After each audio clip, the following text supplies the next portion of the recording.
Go ahead.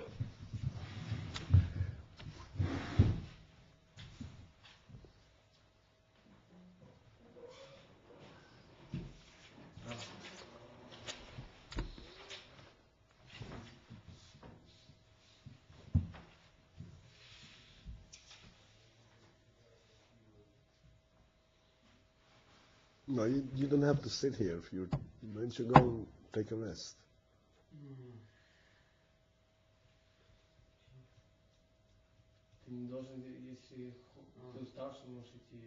Да.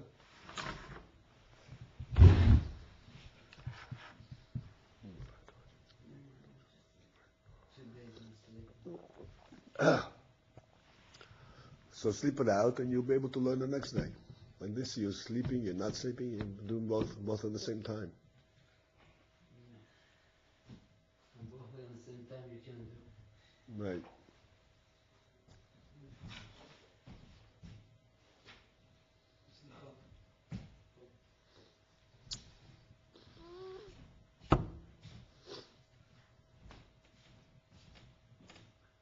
Okay. HaYom is coming. Right? Sorry, I don't mind.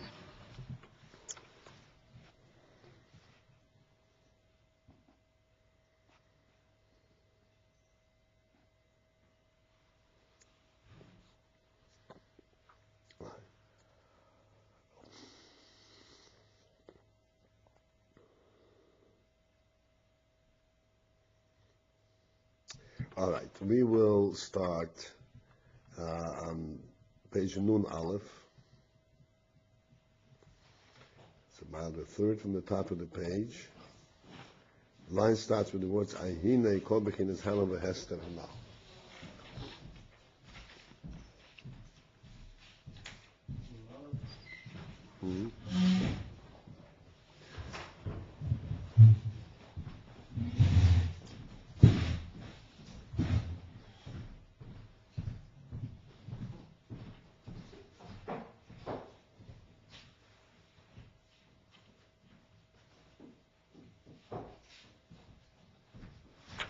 We went further, but you have to start at some point, right?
About the setting?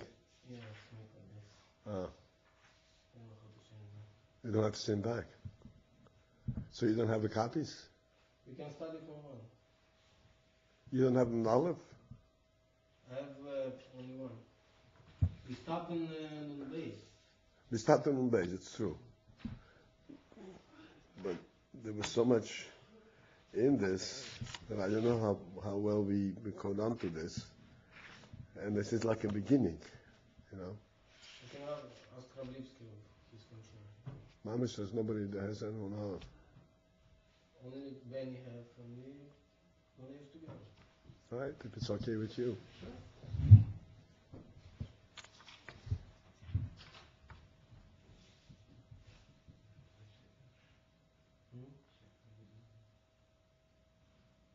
Okay. So, as I said, we start from the line 1/3 from the top of the page in Aleph Arhinei.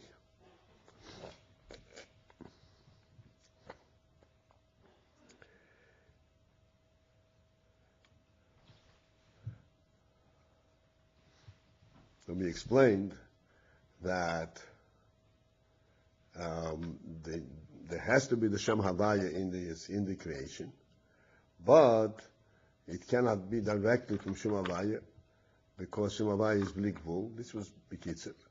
And it has to come through the Shem Elokim, which is Metzamtze. And it creates a Helam.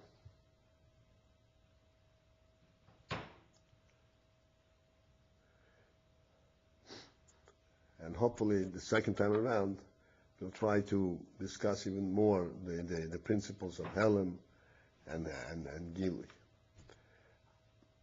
So he says, however, Hine, kol bechinas Helam v'hester hanal v'shem Elokim. All the effects of the Shem Elokim of Helam v'hester, Arei legabe atzmos eirin soiv, all that, from the perspective of atzmos eirin soiv, ein ze malim u'mastir klal. He does not conceal at all.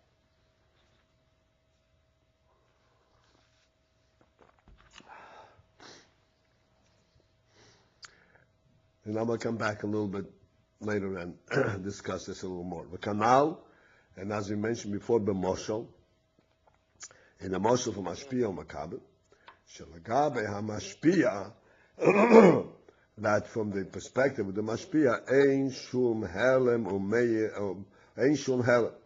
There is no Helem at all. The Mashpia teaches, gives over to the Makabel a limited seichel, according to the seichel of the Makabel, but that does not conceal the seichel from the Mashpia. Umeir Etzloi, and by him shines kol oimek sichli v'chochmosri, the full depth of his sichel and his chochma, gam b'seichel ha'metzumtzom u'b'hamsholim, kanal. Even in the limited seichel that he gives to the Makabel, he sees the full seichel of his full seichel.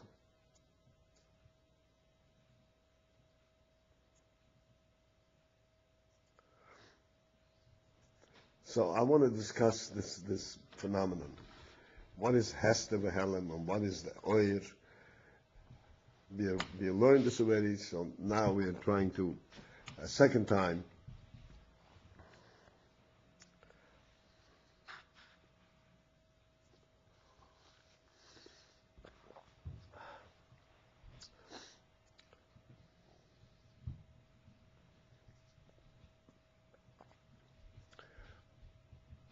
Oyer.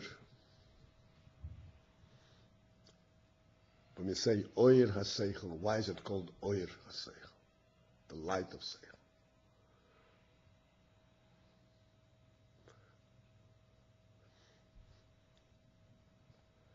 It's an illusion. You know what an illusion means?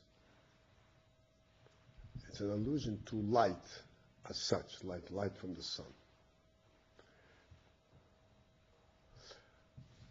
When light comes from the sun,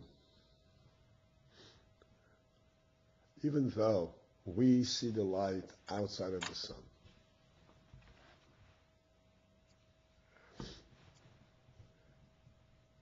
But we do not have a question where this light is coming from. It is light of the sun.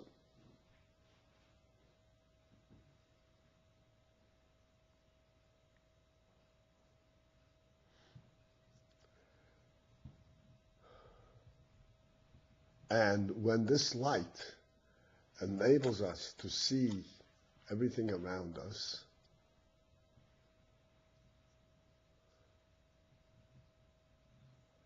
again, we see everything because there is light on it. We don't have to go and touch everything. Is it real? Is it there? There is light on it. And therefore, anything that's there in this line of light, we automatically see. We see it because it's there. What would be without light? Without light, we would have to go around and touch every object and convince ourselves, yeah, this is here, this is here.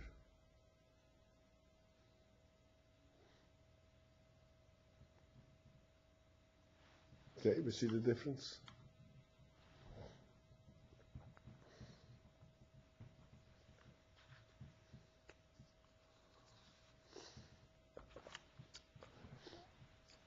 Now let's say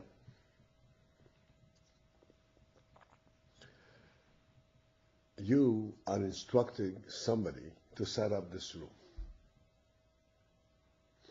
And you have an idea what this room is about. It has to be set up for a certain purpose, for a certain function. And in order to serve the function, it has to have a certain setup. And you tell this person, put this table over here, put this chair over here, and this table over here, and so forth. Tell him every little thing. Now, if you told him, set it up for davening, he wouldn't know what you're talking about. Or for a class, or for learning. He wouldn't know what you're talking about. But you tell him, set this table here, this table here, this table here, he knows what he's supposed to do. So you are now mitzamtzim your seichel. Because your seichel in your mind is not that this table has to be here, this table has to be here. It comes directly from the sun, from the source, what you're trying to accomplish. And the table comes here automatically. It's just like when the light shines, it's automatically. This is where it belongs, this is where it belongs, and this is where it belongs. Because of the purpose that you have in mind. But when you're instructing this other person to put it together, you can, as I said, you cannot instruct him, set it up for this function, because he can't begin to understand what that is about. So you have to tell him specifically, do this. But when you are telling him specifically, put this table here and this table here, you have analyzed completely, so to speak, how this function will work, and you tell him what to do. But to you, when you say, put this table over here, it does not mean put this table over here. It means put this table over here because it will serve a part of the function. And this table over here because it will be part of the function. Everything that you do has the full view of your overall purpose. Even though you broke it down to minute actions that the other person can take instruction and do, not having full understanding or any understanding of what it is that you're doing.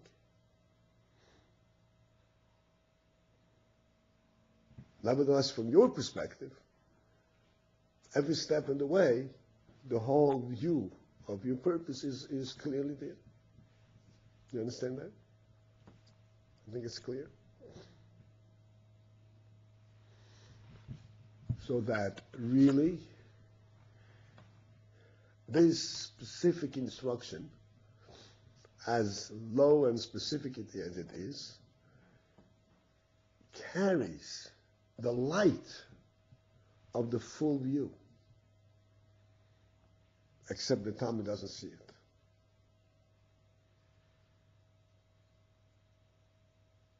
But the Rav does see it.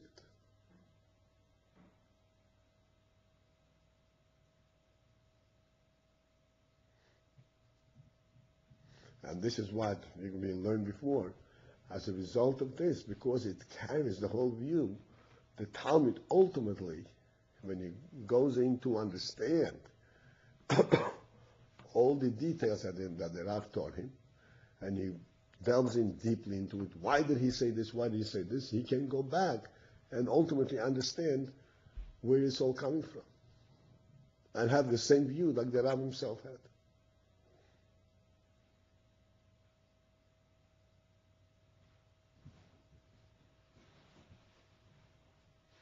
He can go back beyond the construction. I was beyond the construction.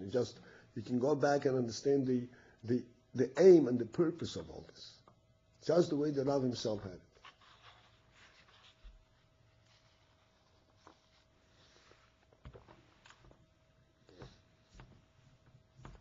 This is the principle that the Shem Elokim is malim on the Shem Havaya.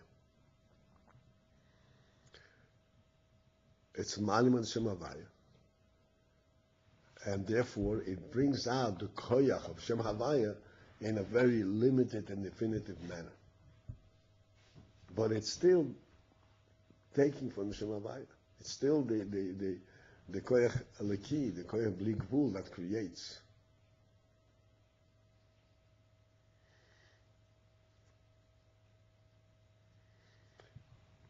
Just as in the case of the Rav, it is the seichel, the ultimate oyer ha-seichel, the Rav, that defines where the table should stand.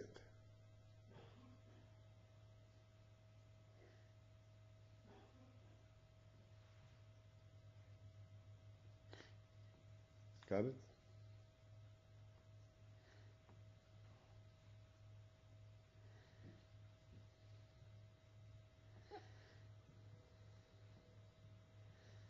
Therefore, I'm just jumping the gun a little bit, but therefore what it means is that in this world, in this physical world, and as physical and lowly that it is, where we don't see, so to speak, any light, we don't see any cohesion, why this and why that, and what is it to represent, what does this represent?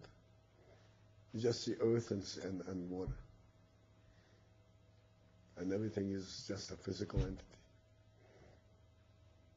In reality, it represents the full oil of the intention of the creation, of the godly oil.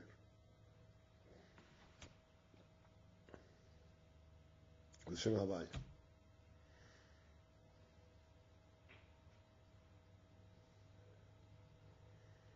And everything individually has a koyach bli gvul in it that creates it.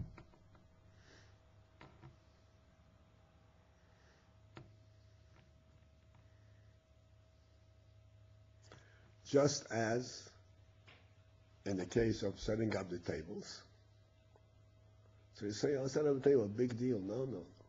You would not know how to set up the table if you didn't have the full overview of what you're trying to do.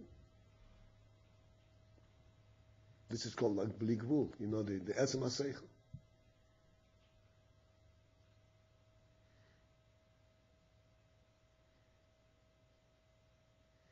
When you set up a room for a lecture, you have to project the lecture and then see which way to set it up so that it will be representative of the lecture. So it is the ultimate, the lecture itself that's setting it up.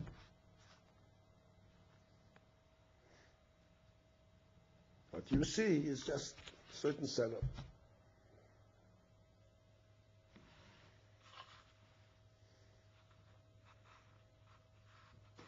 Okay?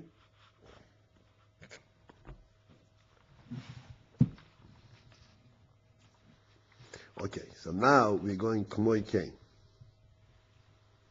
Canal, right? You have the line? K'moi Kain Yuvan Kaviyochel Lamayla. So likewise, people may want to understand Kaviyochel Lamayla the way the Yon is Lamayla. The Lagabe Oy Rein Soiv, that from the perspective of Oy Rein Soiv, Ein Shum Tzimtzum Vehester Klau. There is no tzimtzum, there is no contraction and no concealment at all. The oy, meaning to say, the oy rein soif nimtzo b'mokem hacholo, that the oy rein soif is present in this space.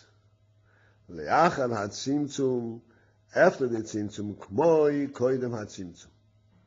Exactly the same as before the tzimtzum.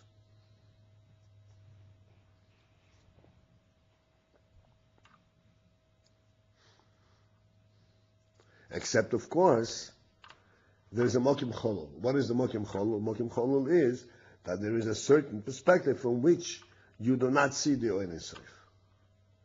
But the oil soif on its own is present everywhere. Ukmesha Kosov, as the Pasuk says, es hashomayim ve'zoretz animolei, that I fill shomayim and oretz. Uksiv, it also says, hayisos et ish b'mistorim v'ani lo yerem, can a person hide in hiding places and I should not see him?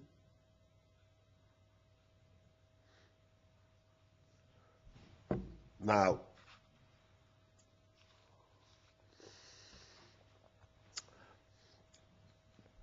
how does a person hide in hiding places? We explained when we talked about the tzimtzum that what the tzimtzum affected was the tzimtzum created a mokim ponoi. And then into this mokim ponoi was brought in a new revelation. Now, if there is a mokim ponoi, you bring a revelation into it, then the revelation comes from one direction, and it comes into the mokim ponoi. So when you're looking at it from the direction of where this light is coming from, then you see what the light is. You look at it from a different direction, you don't see it. This is the principle of a tzimtzum and gilu yoyer. Gilu yoyer means, after the tzimtzum, it means that it comes in a certain direction, a certain way. It comes in from a place, from someplace else. Before that, the oil was present everywhere, not coming from any place. It was there present, everywhere was the same. After the tzimtzum, that created a mokim ponoi, and that allowed the concept of an oil coming in. So the concept of the oil coming in, if the oil is coming in, that means that it looks from one perspective, from one direction. If you're looking from one direction, so somebody who is hiding, you can see. Just like bayas, how do you hide? Since the only way for one person to see another is through his eyes. That means he can see him only if he's in his line of vision.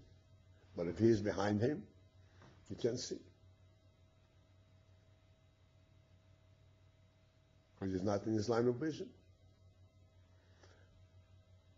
But if a person would see, not with eyes, but he would see by this very presence, then you couldn't hide behind him. In the Oyer Yisrael was Mala Mokim HaCholol. There's no hiding place from Oyer Yisrael because it's Memala, it's everywhere. After the Tzimtzum, you can have the concept of hiding. So in the Tzimtzum itself, from the perspective of the Tzimtzum, yes, you can hide because there are madreges where you see Elokus, madreges where you don't see Elokus. But from Eloku's perspective, that's what he said. Even after the Tzimtzum, you can't hide because he's still everywhere. If you were not everywhere, you were only there where the light comes in, then you would be able to hide. This is what he brings us pasuk. Can you hide and I should not see him? He can hide. From his perspective, he hides. Why? Because from his perspective, the light comes from one direction, to the Tzimtzum, and therefore he can conceptually hide. He's know the direction, and he's know where the direction not reach, so he's going to the side. It goes to the side. That's exactly right. He hides. But ani lo yarenu is not possible. Because I'm not there to this light coming in. I'm there because I'm there the same way as before the Tzimtzum.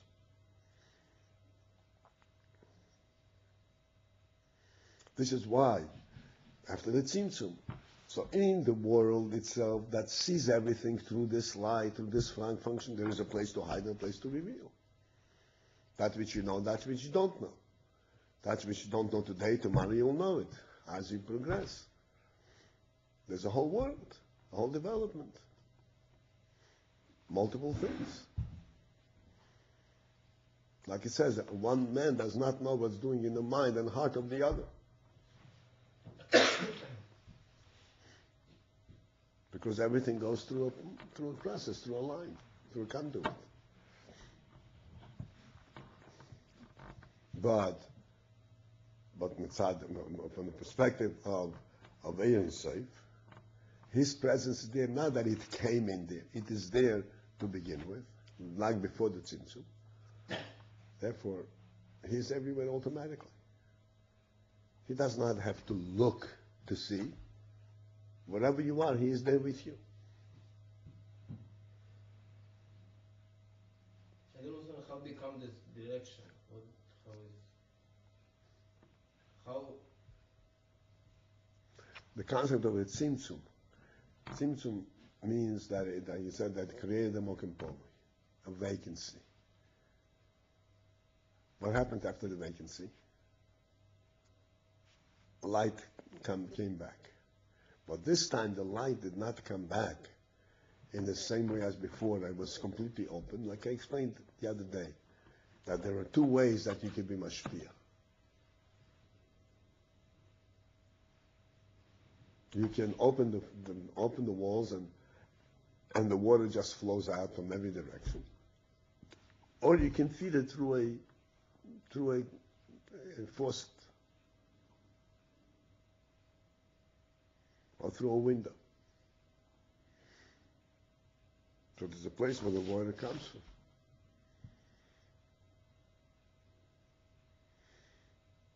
And then you can take the water, like this cup. This cup comes from, the water in here comes from a reservoir that has all the water. But because it came to me not from the reservoir directly, but from a faucet, I have it in a cup, completely separated from the source. So it seems to me that it's like at least two things. It's less light and also give direction of the light.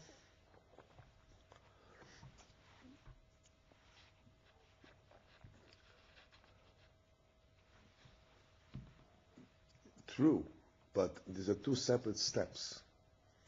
Tzimtzum is less light. What means Tzimtzum? The first Tzimtzum means it removed the light, and now we have a vacancy. Now, when you bring back oil into the vacancy, you bring it back in a directed way.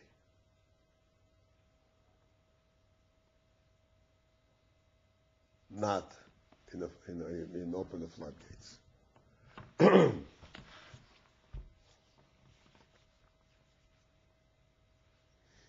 You also what is directed way. What? I don't understand this directed way.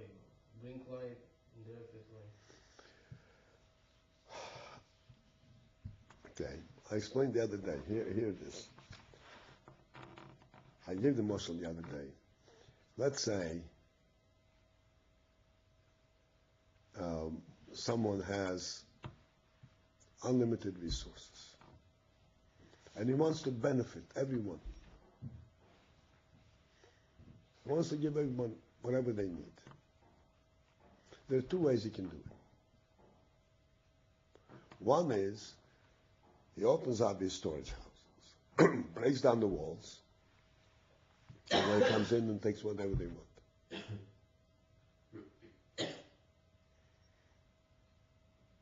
The other is he keeps it in the storage houses. He opens up a service window. Everybody who needs comes to the service window, and they get whatever they want, whatever they ask for. But they know that they got it. They came, they asked, and they got. And what is the benefit of that? In terms of the creation, it's a tremendous benefit, because they don't wear what they have. So there had to be vessels before, no? Yes, they're going to have to be prepared. This is how the world was created. That you get everything, but you get, and you are aware of what you get. So you know how to have value, you know what it means. You know what to do with it. So the light is directed to the vessels, basically? Yeah.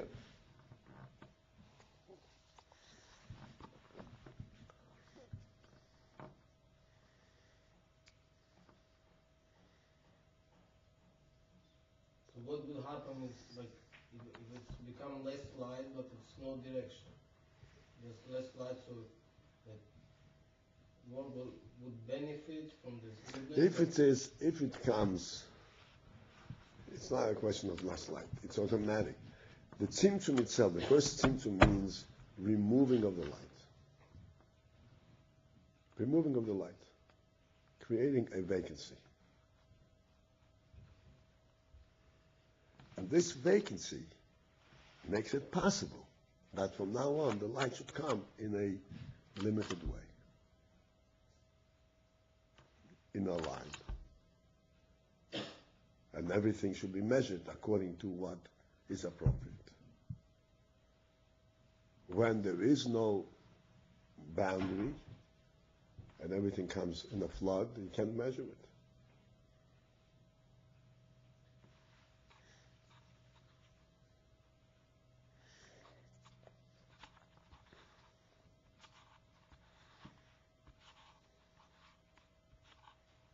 We have it in our world itself, similar experiences. In a person who grew up with the direction, then even if he had everything he wanted, but he knows how to value it. He knows how to evaluate it. Somebody who was just granted, it's called a spoiled child. What's a spoiled child? You never even have to make a chedim v'cheshbon. Whatever came, whatever he wanted, he took. But he never learned to value anything. And whatever he has means nothing to him. It doesn't register in his intellect. He does not have an intellectual experience in life.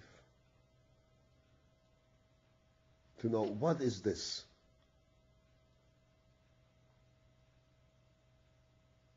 He doesn't know what it is. It's what I want. And when I don't want it, it's nothing. It's nothing.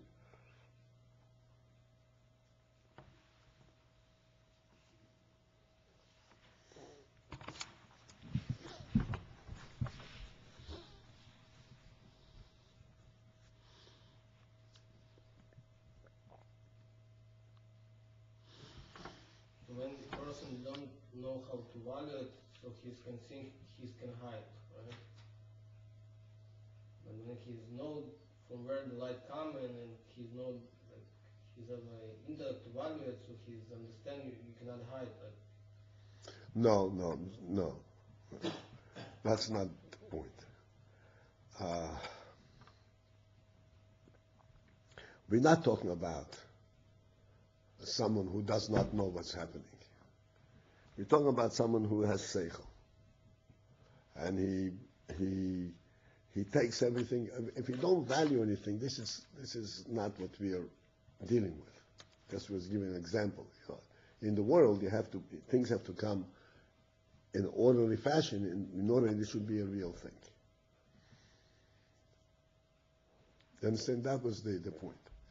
But as far as hiding is concerned, on the contrary, because that I understand where it's coming from, let's say like this. I understand that in this world, you be good, you do the right thing, you're going to get rewarded. Like if you got a job, you work, you do your job, you do a good job, you will get paid. If you don't do the job, you don't get paid. Right? This is how everything comes through a line, through a conduit, right?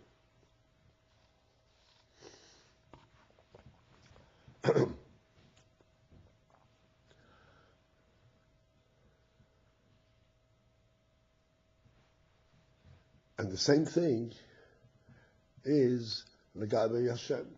A person says, I'm going to please God. I'm going to do what He wants me to do, and then He will give me everything that I want. Right? Sounds good, right?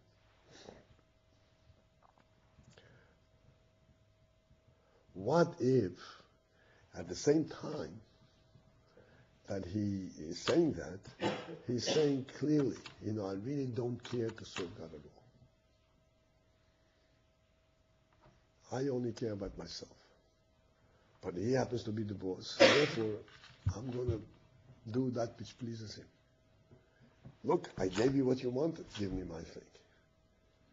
Which means he's hiding from God what's doing in his heart. Right? I'm giving you that which you can see. Because our communication is through a communication means. You see what I'm doing. I'm doing what you want me to do, so give me what I want. What I have in my heart and my mind is not your business. That's not going to work.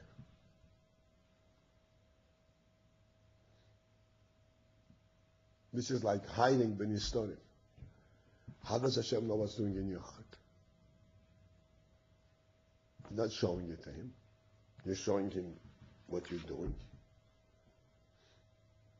The answer is he knows you not through what you're showing him. He knows because he's right there with you.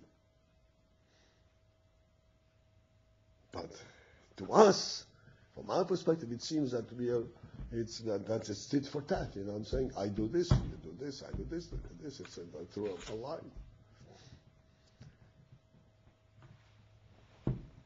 This is how everything is in our world. This is what the Pasuk says. If you saw it, Ish b'mistorim, ani lo yerenu. That cannot be. It can hide.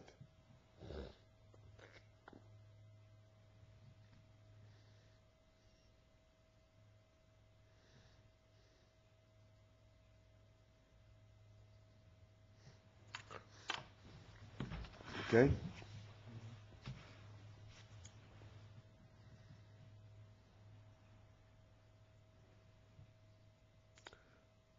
Shagam le'acharei. Okay, above the middle of the page, the line begins Shagam. Shagam le'achar kol ha'alomis v'hasterim. This posuk and the other posuk both express this principle that even after all the ha'alomis v'hasterim, all the concealments, nimtzo ha'oy the Ein Sof Baruch Hu b'chol mokim. The oil of Ein Sof Baruch Hu is present everywhere. There is not a spot that is vacant of him at all. He doesn't have to come in there through a means that you allow him to come in. He's there automatically. As the Pasuk says, if I should rise into the heavens, what do I find there? You. And if I spread out in She'el, in the deep, there you are again. The Gam b'She'el, which says that even in She'el, even in the deep, and in dry and dark land. The B'chinas Tachlis Ahel v'Hester, which means this is an allusion to that place, to that level that is totally concealed of any godliness. Kamshom nimtzo oil esoy boru. The oil in soif is present there too. V'chol ha'helem hu rag l'gabi ha'nivroi. The whole effect of the helem is only from the perspective of the creatures. She'ein omreim hagilu yodein esoy boru. Because they don't see this oil in soif. And this is what the Tzimtzum was about. But the oil in soif should be not visible. Avol agabe yonisoi borhu, but from perspective of yonisoi, ein shum helen v'hester klal. There is no helen v'hester at all.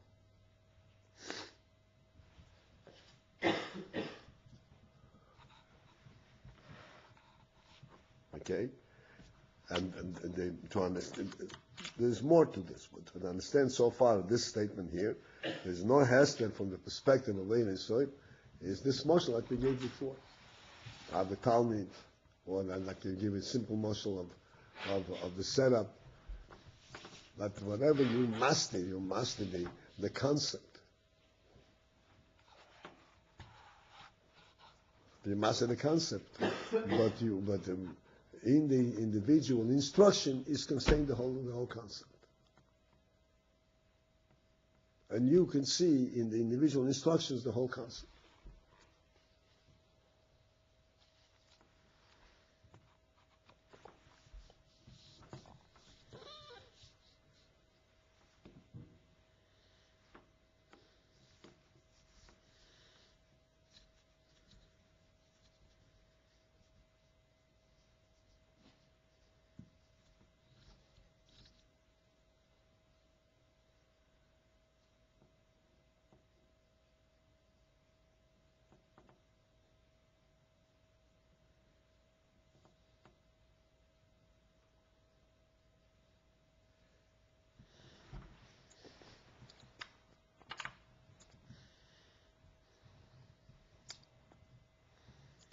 Okay?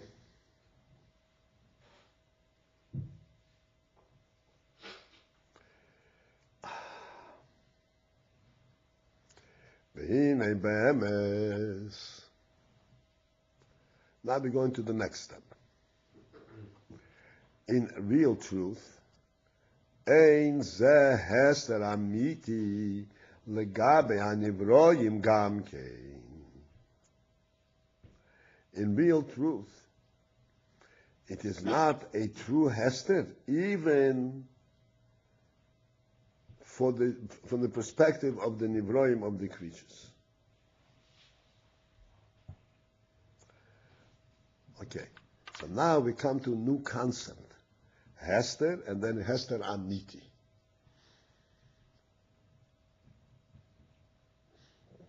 There's a Hester, and there is a Hester Amiti. So I want to use the analogy we used before, and then we'll understand this concept. In fact, when you tell somebody, set this table over here and this table over here, it's a Hester. It doesn't know what you're doing.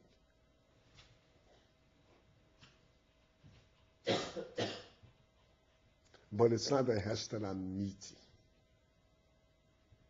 Was it not a Hester Amiti? Because within this plan, within this instruction of setting this table here, is already contained the intent. You don't tell him about it, but it's contained there.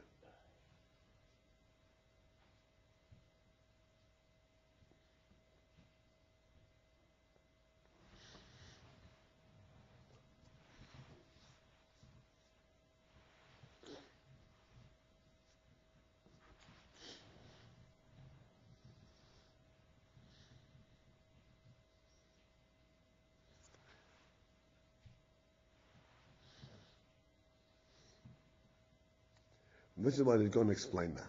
Ein ze hester amiti legabe hanivroim gam kein.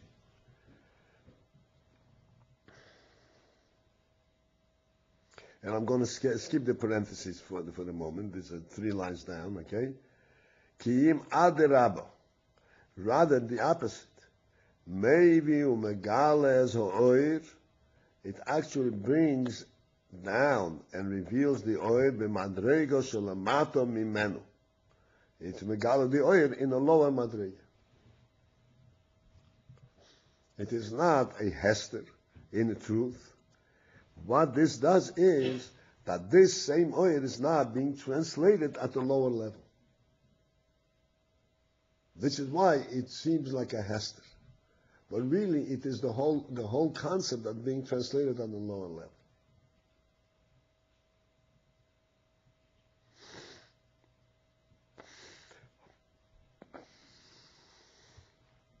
Now we go back to the parentheses. Beho talio. Beho talio means that these 2 principles that we said, it's not a hell of a hester legabe the nivroim, and before that we said it's not a hell of a hester legabe the creator, legabe Eir Ein Sof. These 2 principles are really dependent one on the other. That's mean beho talio. One is dependent on the other. Shim hoya hester legabe hamashpia, because if it were really a hester for the mashpia, that the mashpia does not see in it his whole seichel, hoya hester legabe hamkabil damkin, then it would be a true hester from the perspective of the makabil also. Umeyacha she'ein hester legabe hamashpia, because that in fact it is not a hester legabe hamashpia. Like we said, the mashpia sees in every step the whole seichel. Because it's not a hester legabe hamashpia, ein ze hester legabe hamakabil gamkein. Therefore, it is not a hester for the makabel either. Because the makabel also gets the instruction, gets that which tells the whole story. Rak ha'hefresh. The difference is only how the mashpia looks at it and how the makabel looks at it, how the mashpia sees it in the makabel. The difference is bein bechinas oir yoshor la'oir choizer. The difference is only like the difference between oir yoshor and oir choizer. What is oir yoshor and oir choizer?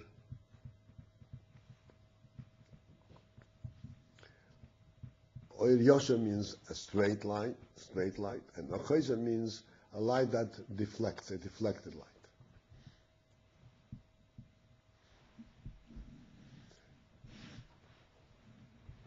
So, oir yoshor, let's take a simple muscle, the oir yoshor and oir choizer. You throw a ball against the wall, and the ball flies and hits the wall and jumps back.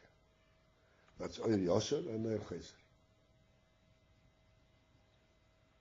Now, let's understand this. What is the difference between the flight of the ball as it leaves my hand and it flies, and the flight of the ball as it reverberates back from the wall? It may be flying back with the same force, like it flew there. As a matter of fact, it does. If it's an efficient, ball, if it's well inflated ball, it will fly back with the same force, like it hit the ball. What's the difference? Let's think about it. The difference is that when it comes from my hand, it comes from the source of the power. When it reverberates from the wall, it reverberates only because it's already flying. It's not from the source. It doesn't have its own source. It reverberates from the action. The difference between source and action, we understand. Source is unlimited, because I can throw the ball as many times as I want. And the action is limited. Whatever action there is a reaction. You with me so far, right? This is the oir yoshor and oir choizer. the Mashpia, the Rav, he sees the Inyan from its source. The Talmud, he gets the Seichel in a concealed way, but from that concealed way, he goes back and tries to understand what was the source, where it came from. Because in fact, when you throw a ball, and the ball jumps back from the wall, where does it jump back? To the same source, to the place where it came from. Unless the wall is crooked. But normally, if it's a straight wall, it'll jump back to the place where it came from. And the same thing is in Seichel. When the Rav teaches the Talmud tries to reconstruct and understand from the Seichel, where is the Seichel coming from? That's called Oyer Chayzer.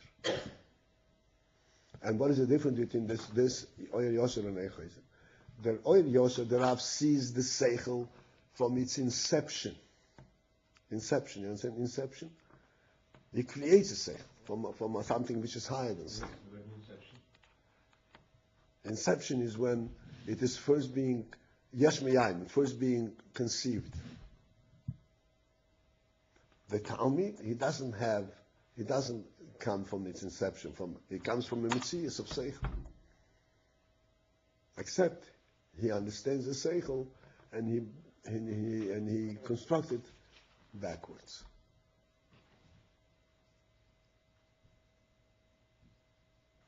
It is possible, since he's going backwards to the Seichel Harav, it is really possible for him ultimately to come to a point where he will also see how the Seichel is created Yesh Meyayim. But that will take a long time and a lot of effort. Initially, he understands the Seichel. When he understands the Seichel, after it was created. That's called Oyer Chayzer. Because when the wall returns the ball, it doesn't have a power. The wall doesn't have a power to throw the ball. It's because the ball is moving. That's why it flies back. Whereas when the ball flies out of my hand, the hand has the power to create the flight. It has the resource, the initial thing, which comes from the source of the koyach. The same thing is in Seichel.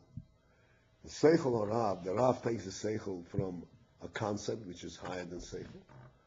The Talmud takes the Seichel once it is already defined, and then he starts understanding the Seichel from that level, going backwards.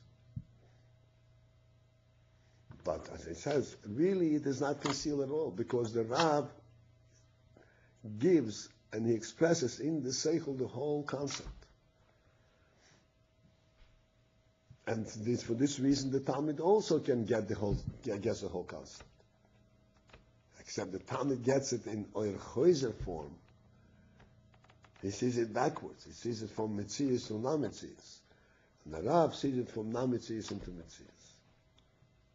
Did I get the point across here?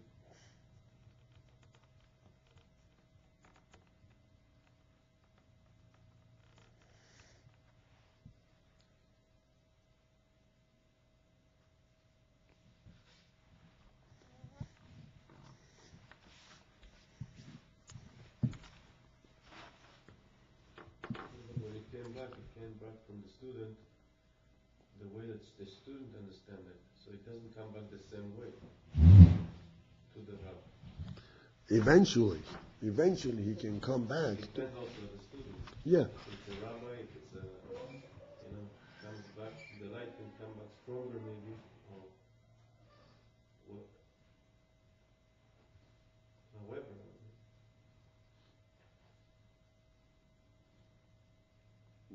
Okay. The point, you understand the point. It cannot come back stronger, because just like if you throw a ball against the wall cannot increase the velocity of the ball. It can only duplicate it because of the All the velocity that came to it. Yes, it's when you keep it In any case, even if it's gumi, it cannot. Because it's all based on the force of the hit, which is already there. It's a limited force.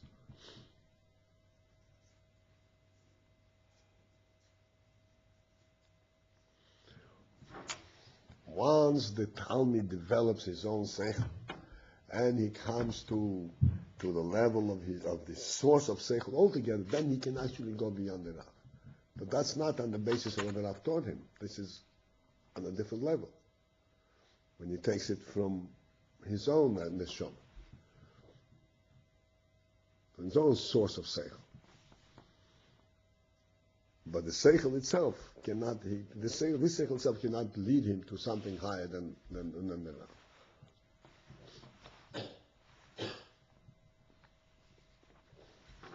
I said it because I heard that the rabbi is also affected from the student. It's like what they're just saying that what the student did with the rabbi is more than the rabbi did with the student. Right.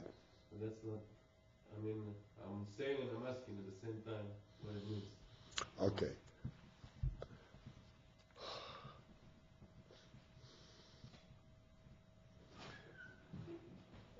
It means many things, but using our simple moshel over here of throwing a ball against the wall, it means like this.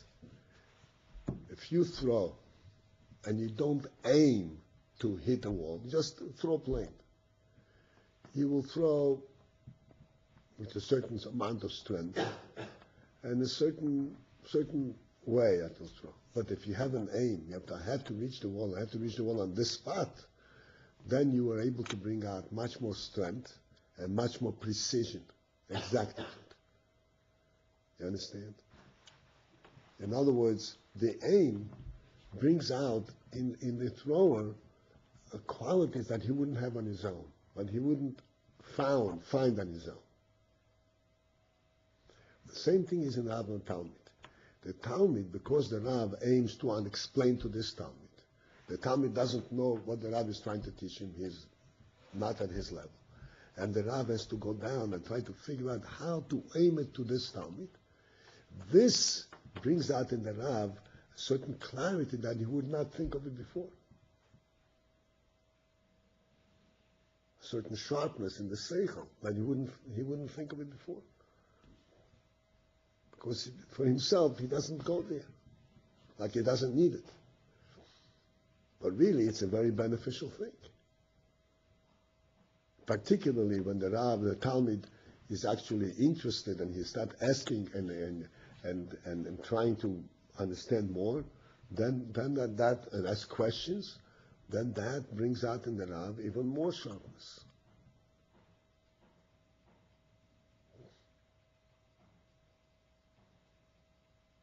And the motion is on this, and then the very simple motion.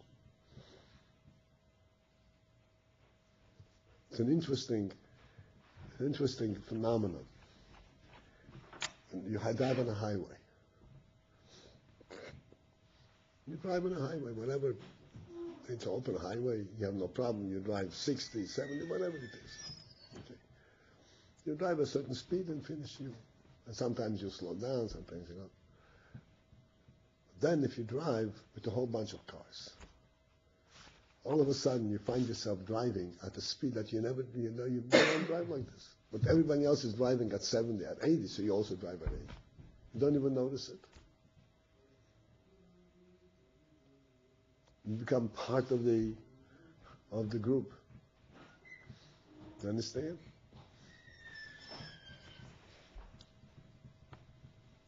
But in the Rav Talmud, this is a very, very significant thing. A Talmud who is attentive and wants to understand what the Rav is teaching really benefits the Rav a lot. Because then the Rav really tries to understand what the Talmud is thinking and where the Talmud's mind is. And then he has to bring out the seichel very sharply. And that clarifies the seichel to him also. So that Tzimtzum with the rabbi's mind is opening the rabbi's mind at the same time even more. That's right. It's like Tzimtzum is opening. That's correct. That's correct. But your point is, it seems to be contradictory that Tzimtzum is opening.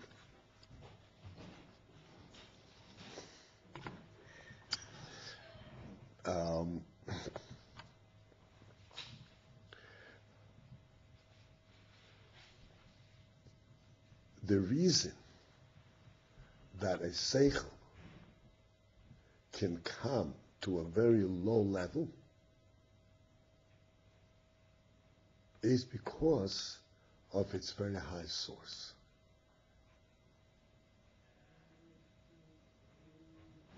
And this is why we say the tzimtzum of the seichel, in order to be mitzamtzum the seichel, to bring it out to a talmid, the Rav has to go to a high source of the seichel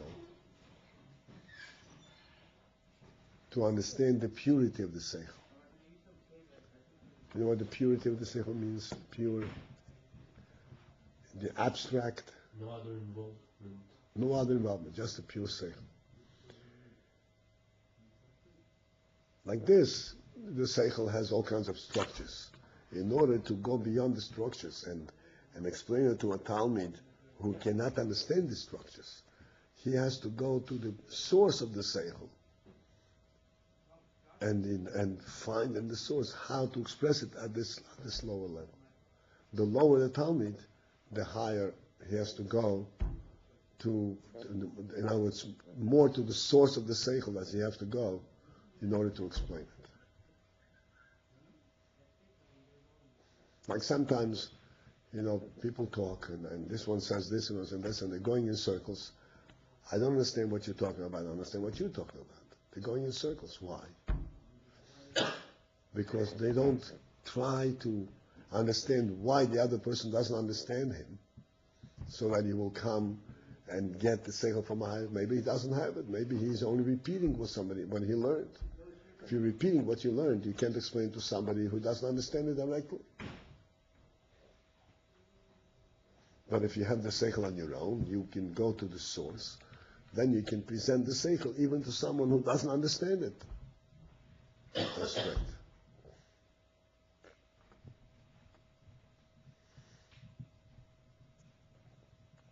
And that's, in fact, very beneficial. And this is why to read Tzimtzum, it goes higher.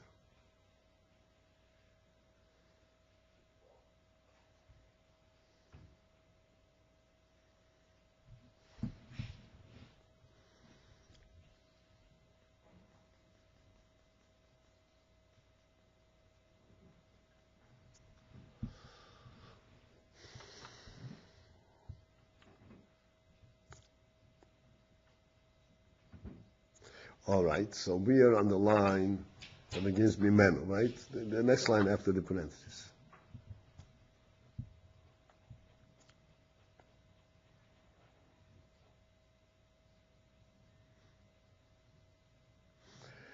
Okay? So now we have the moshel of the Rama Talmud. And we have the general principle of the Tzimtzum, of the Shem Elokim and Shem Havaya. Now we're going to go more in detail of the way the Inyanim are Lamayla, the Ho'inyan. And what is the Inyan in this?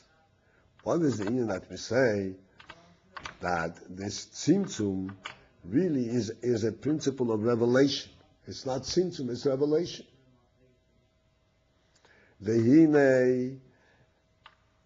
Since that the truth is that Mishem Havaya Atzmai Lehoyo Ef Sheli is his Havas Oilus. From Shem Havaya itself, it was not possible that there should be the creation of worlds. Shavehu b'bchinas bli gvul kanal. Since that Shem Havaya is in the bechina of bli gvul, and the world is precisely the opposite of bli gvul. The whole thing of world is gvul.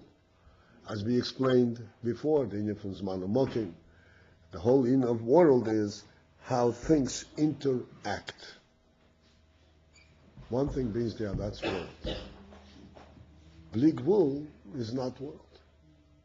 It's not. Is not world.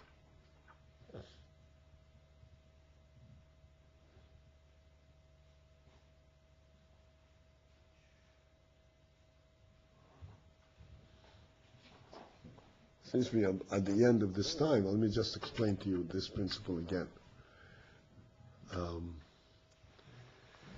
Okay, this table stands on 4 legs.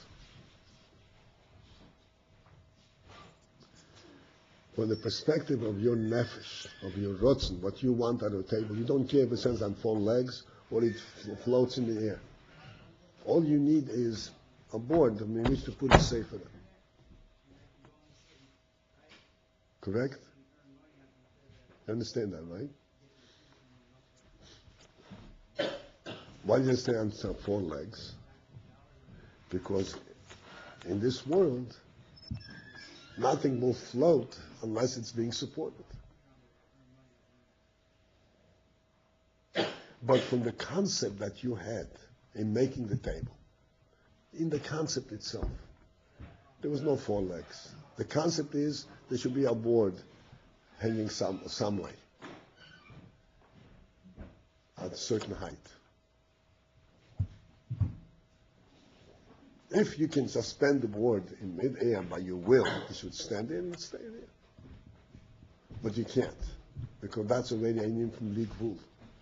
It's not limited according to the world. That cannot be. So how will it be? You have to come down to the world and build it in a way that in the world it can stand.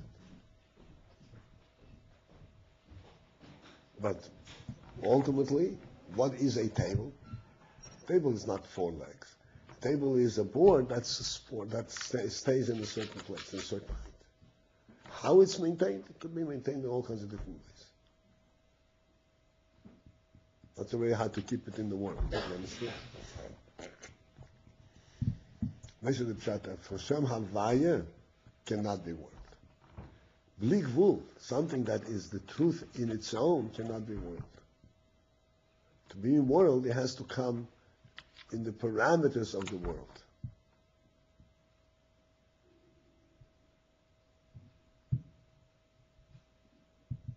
This is why in the world everything is concealed. The truth is concealed in the world. Because in the world everything has to come and be contained in the kelim, in the parameters of the world. And then first you have to begin to understand what is it, what was the intent, what is the meaning of all that. You understand?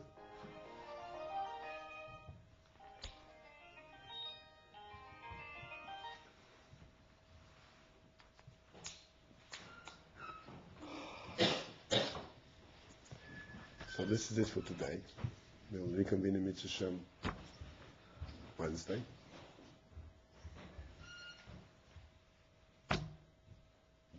I hope something that we learned today will remain.